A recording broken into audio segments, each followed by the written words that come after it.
sabi ko nga huwag kayong mag-alala kasi kung sino yung mga nambubuli sa inyo, makakarma din sila. They will get the karma that they deserve. Habang kayo naman ay lalong bine-bless at pinagpapala because this is the energy of blessings.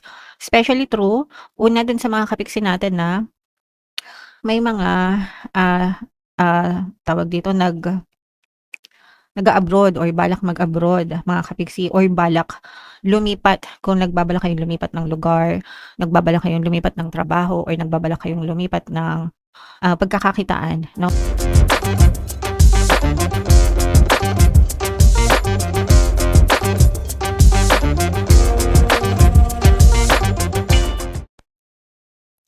Hello guys, hello Capricorn, welcome back to Pinay Pixie Tarot. Ang pamagat ng episode natin for tonight is Full Moon Kapalaran. Para ngayong May to June. Ito yung second full moon natin guys ngayong May, no? Kasi yung isa nung May 1, tapos ngayon naman May 31 hanggang June 29 mga kapiksi. Okay? And ang pamagat ng ating full moon ngayon guys ay strawberry moon mga kapiksi. So ito yung ating moon message para sa inyo. A new romantic cycle begins mga kapiksi. Okay? So, yan yung ating moon message. Ibig sabihin, panibagong cycle pagdating sa love life. Pwedeng bagong person, mga kapiksi, bagong um, relasyon, or pwede rin na nag-upgrade yung, or nag-rekindle yung inyong relationship with your current specific person. Kung meron kayong mga specific person ngayon, mga kapiksi. So, parang nagsisimula yung bagong chapter sa love life nyo, guys, no? Yeah. So, attune to the moon, reach out to someone and let them know you care. Pag mahal mo, sabihin mo, paramdam mo, ipakita mo. Don't let them guess. And ganun din yung person mo. Kung mahal ka ng person mo, dapat pinapaalam niya sa'yo, pinaparamdam niya sa'yo, sinasabi niya sa'yo. Kapag missing yon, kapag hindi mo nararamdaman na mahal ka niya, kapag nagtatanong ka kung mahal ka ba talaga niya, magtanong na kayo. Kasi hindi dapat ganun, no? Kapag ka mahal-mahal, mga kapiksi. Okay? Additional meaning for this card, feel more, think less. Actually, balance lang dapat, guys, no? Yung ating emosyon at saka yung ating pag-iisip, kailangan balanse, guys. Marriage or engagement is on the card. Sabi ko nga, guys, no? Nagle-level up yung relationship nyo or nagsisimula kayo ng panibagong cycle. So, for some of you, pwedeng pumapasok na kayo sa marriage status or engagement status, guys.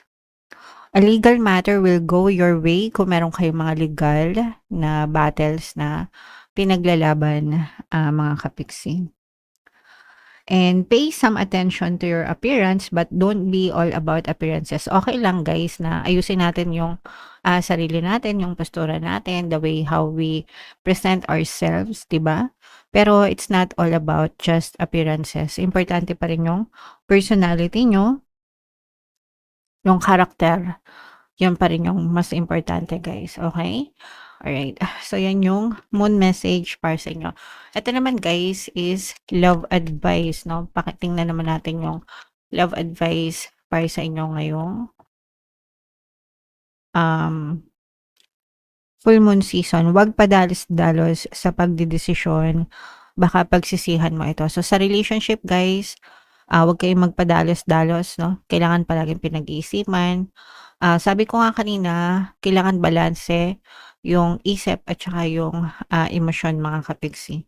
So, kung meron kayong mga kailangan pagdesisyonan sa relationship nyo, pag-isipan nyo mabuti, guys, okay? Another message, time out muna sa love life, mag-focus sa iyong sarili. So, kung ano lang yung makaresonate sa inyo, guys, yun lang yung para sa inyo. So, for some of you, pwedeng pwedeng ina-advise na baka kasi puro ka na lang relationship, puro ka na lang person, pero wala ka ng time sa sarili mo. So, this time, choose yourself. If you choose yourself, you will be chosen, mga kapiksi. Okay? So, always choose yourself, guys. And another message para sa inyo, Capricorn. Wala siyang karapatan na saktan ka. Don't allow them to. Huwag niyong hayaan na saktan nila kayo, no? unang-una wala silang karapatan kung hindi mo sila inaalaw or pinapayagan. So, wag mo silang payagan na saktan ka. You should treasure yourself, you should value yourself, you should respect yourself. Kailangan alam mo, may boundaries mga kapiksi, okay? You are precious, you are lovable, mga kapiksi, you deserve the right amount of love and respect. So, wag mong hayaan na apak-apakan ka ng person mo, mga kapiksi. Kahit asawa mo pa yan, guys, no? Wag niyong hayaan na saktan nila kayo. Alright, so comment down below if naka-resonate kayo dyan sa mga messages na yan. Shuffle natin to, hanapin natin yung energy ng Capricorn at saka yung energy ng um, full moon. So, habang sinashuffle ko to guys, panoorin nyo muna yung video natin regarding sa ating paano mag-manifest ng abundance video course. Kapiksi, sawa ka na ba sa mga struggles at hirap sa buhay mo? Masipag ka ba at masikap sa buhay ngunit hindi ka pa rin umaasenso? Ilang beses ka na bang nag-attempt magnegosyo at mag-invest pero palagi ka pa rin nalulugi? Sa pagkakataon na ito ay maaaring may subconscious beliefs ka na nagiging balakid sa iyong pag-unlad at pagyaman. Introducing, paano mag-manifest ng abundance video course. Dito ay matututunan mong ma-overcome ang mga balakid mo para tuluyan ka ng umunlad, umasenso, sumagana, maging matagumpay, successful at maswerte sa iyong kabuhayan, pera, trabaho, negosyo, salapi at kaperahan ng bonggang-bongga. Dali, mag-send na ng email sa pinoypixitaro@gmail.com at simulan na ang iyong pagyaman ngayon. Alright, so sa lahat ng gusto mag-avail ng course guys, mayroon tayong paano mag-manifest ng abundance video course, paano mawala ang third party at magkaroon ng harmonious na relationship, paano pabalikin sa ex vice versa. Mga interesado guys, mag-send lang kayo ng email sa pinoypixitaro@gmail.com. And sa mga naghahanap ng pampaswerte guys, mayroon tayong money shaker jar. Ito yun guys, no? Super liit na bote, pero super effective, super powerful guys, at saka ito. So sa lahat ng interesado, ito yung WhatsApp number ko guys, mag-send lang kayo ng message. So WhatsApp lang guys ha, huwag kayong magte-text tsaka tatawag kasi hindi ko check yung cellphone na yan. WhatsApp lang tayo, WhatsApp. So, Capricorn, kayo ay nirepresent ng Queen of Pentacles, mga kapiksi. Ito yung ating moon energy.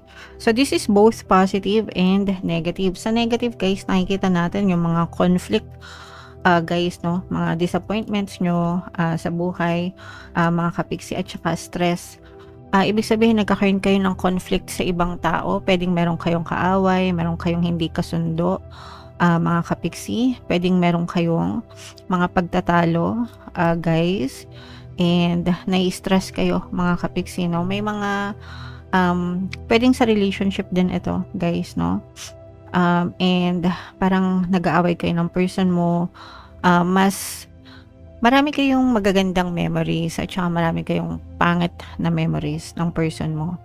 Pero mas nakatuon yung attention nyo sa mga hindi magagandang nangyayari sa relationship nyo guys.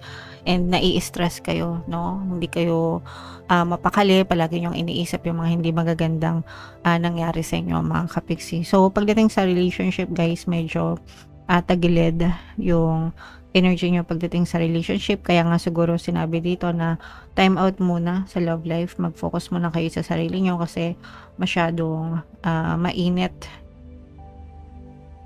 yung tension. May tension sa pagitan mo at ang iyong partner o specific person guys. So kailangan nyo munang magpakalma guys, and iwasan nyo mag-overthink mga kapiksi. Okay? Alright. So positive naman guys, ito napakaganda nito kasi may chance na umunlad at umasenso kayo, lalo na yung mga masisipag. Mga masisipag magnegosyo. Yung iba sa inyo may mga negosyo mga kapiksi. And masipag kayo na sumagot sa mga kliyente, sa mga orders, sa mga inquiries, no?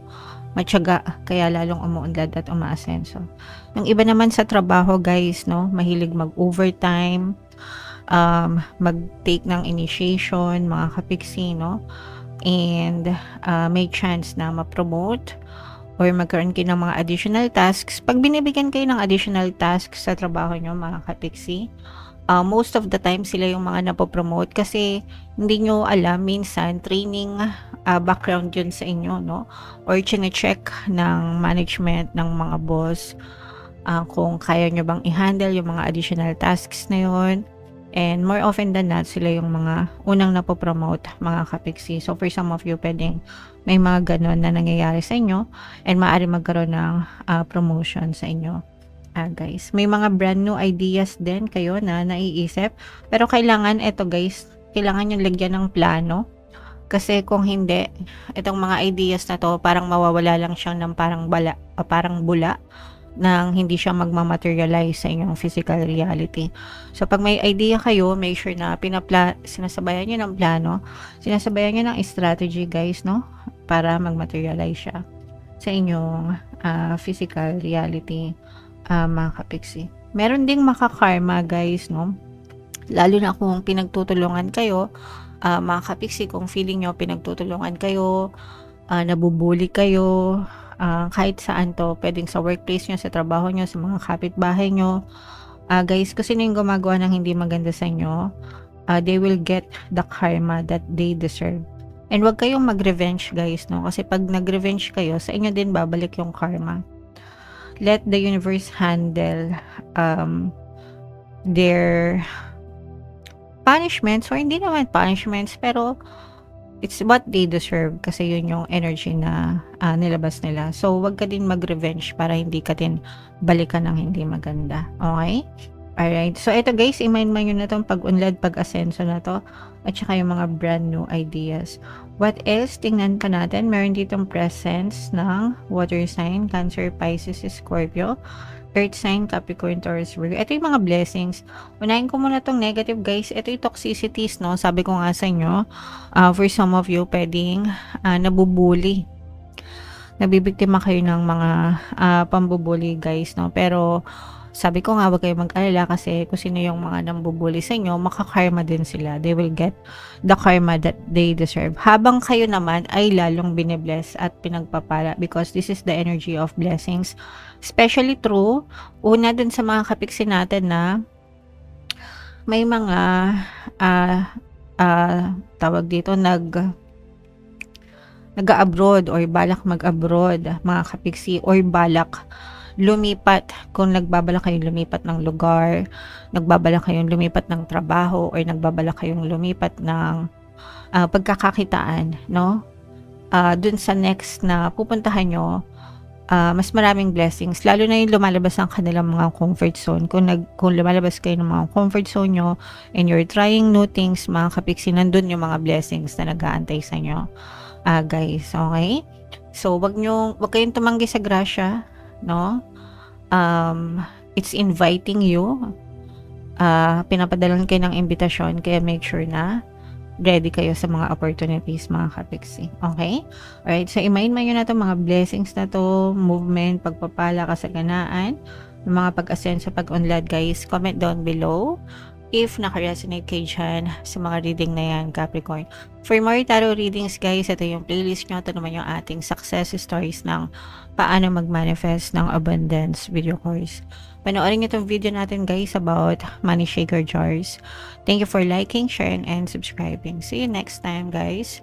I love you all. Have a nice day. Bye-bye.